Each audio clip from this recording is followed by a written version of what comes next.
பஞ்சாப் முதல்வர் மேல ஆல்ரெடி இருக்கிற ஒரே கம்ப்ளைண்ட் என்னன்னா, சார் ஏகப்பட்ட கம்ப்ளைண்ட் இருக்கு. அதுல முக்கிய குற்றச்சாட்டாக சொல்லப்படுவது என்னன்னா, அவர் எப்பொழுதுமே போதையில இருக்காரோ அப்படிங்கிறது சந்தேகம் எல்லாருக்குமே இருந்துகிட்டு இருக்குது. இப்போ பஞ்சாப் சட்டப்பேரவை நடந்திருக்கு. அதுலயுமே அவர் பகவந்த் மான் அப்படிங்கக்கூடியவர் இப்பவுமே பஞ்சாப் சட்டப்பேரவை கூட்டத்தொடர் நடக்கும்போது தண்ணி அடிச்சுட்டு வந்திருக்கதாக கூட்டணி கட்சிகள், காங்கிரஸ் ஆகட்டும், அகாலிதள் ஆகட்டும், அப்புறம் பிஜேபியில இப்போ சேர்ந்திருக்கிற எம்பி ஆகட்டும், எல்லாருமே குற்றச்சாட்டை வச்சிருக்காங்க. இதுக்கு உடனே அவருக்கு பரிசோதனை பண்ணி பார்க்கணும், அவர் போதை பயன்படுத்தி தான் சட்டப்பேரவைக்கு வந்தாரா அப்படிங்கிறது, இப்படி தொடர்ந்து நிறைய குற்றச்சாட்டுகள் வச்சிருக்காங்க. சரி, நீங்க எப்படி சார் பாக்குறீங்க? ஒரு முதல்வர் தண்ணி அடிச்சுட்டு சட்டமன்றத்துக்கு வராரு குற்றச்சாட்டு இந்தியால இதுக்கு முன்னால யாரு மேலே இதை விட ஒரு கேவலமான குற்றச்சாட்டு இருக்க முடியாது. குற்றச்சாட்டு உண்மையா பொய்யாலாம் வச்சுக்கணும். அதாவது அந்த முதல்வர் எப்போதும் தண்ணியில் இருக்கிறார் என்பதுதான் முதல் குற்றச்சாட்டு. இது இப்போ இல்லை, அவர் முதல்வராக ஆம் ஆத்மி கட்சி தேர்ந்தெடுக்கப்படும் போதே, அரவிந்த் கெஜ்ரிவால் தேர்வு செய்யும் போதே எல்லாரும் சொன்னா இவன் ஒரு தண்ணி பார்ட்டி, இவனை ஏன் நீங்க சிஎம் எடுக்கிறீங்கிற கேள்விதான் எல்லாரும் கேட்டாங்க. வெளிநாடு போயிருந்த போதும் ஃபிளைட்டை மிஸ் பண்ணிட்டாரு, பிரச்சனை ஆச்சுன்னு ஒரு செய்தி நிறைய அவரை பத்திய தண்ணிய கதைகள் நிறைய வந்து கொண்டுதான் இருக்கிறது. இப்போ அவர் தண்ணி அடித்து விட்டு அசம்பிளிக்கு வந்துட்டார். ஆக்சுவலா அரவிந்த் கெஜ்ரிவால் அந்த இடத்துல ஒரு பப்பட் சிஎம் தான் அவருக்கு தேவைப்பட்டார்.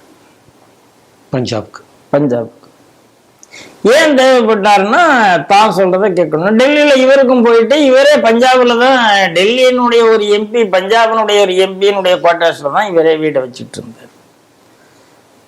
முழுக்க அரவிந்த் கெஜ்ரிவால் தான் ஆட்சி செய்து கொண்டிருக்கிறார், மான் இல்லை அப்படிங்கிறதான் கேள்வி. அப்ப இவர் தண்ணியில இருந்தாதான் இவரை தன்னுணர்வு இல்லாமல் வைத்துக் கொள்வதில் அரவிந்த் கெஜ்ரிவால் வெற்றி பெற்று இருக்கிறார். தன்னுணர்வோட யாரும் அவர் பக்கத்துல வச்சுக்கல. அதாவது ஒரு பிரசாந்த் பூஷனும் ஒரு யோகேந்திர யாதவ் யாதவ் இல்லை, அந்த ஆள் ஒரு முஸ்லீம் அப்படிங்கிறது ஊருக்கு இப்பதான் தெரிய ஆரம்பிச்சிருக்கு.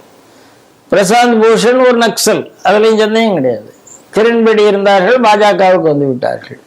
இவங்கெல்லாம் அரவிந்த் கெஜ்ரிவால் கூட இருந்தவங்க தானே, ஏன் வெளியில வந்தாங்க? ஏன்னா அரவிந்த் கெஜ்ரிவால் சர்வாதிகாரியாக இருந்ததால் இன்னைக்கு 7 எம்பி வெளியில வந்தாங்க. அந்த கதையெல்லாம் நம்ம ஸ்ரீடிவில பேச வேண்டாம்.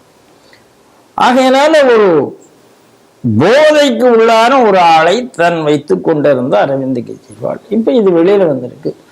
இப்போ கட்சி கையை விட்டு போன உடனே எல்லாருக்கும் தைரியம் வந்தது, இதை சொல்றாங்க.